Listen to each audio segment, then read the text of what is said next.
আল্লাহ পাকের শুকরিয়া।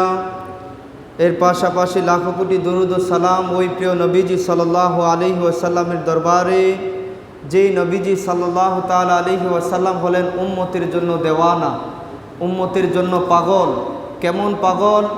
তাফসিরে কবিরের মধ্যে আসছে যে সারা পৃথিবীর মানুষ যদি কাঁদে, সারা পৃথিবীর কান্নার পরিমাণ যদি এক করা হয়, তাইলে হজরতে দাউদ আলাইহিস সালামের কান্নার সমান হবে না। হজরতে দাউদ আলাইহিস সালাম সহ সারা পৃথিবীর মানুষের কান্নার পরিমাণ যদি এক করা হয়, তাহলে হজরতে নূহ আলাইহিস সালামের কান্নার সমান হবে না।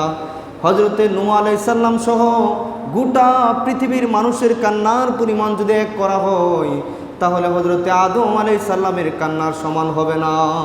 আর হজরতে বাবা আদম আলাইহিস সালাম সহ সারা পৃথিবীর মানুষের কান্নার পরিমাণ যদি এক করা হয়, আমার দয়াল নবী মায়ার নবীর তায়েফের ময়দানে একদিনের কান্নার সমান হবে না।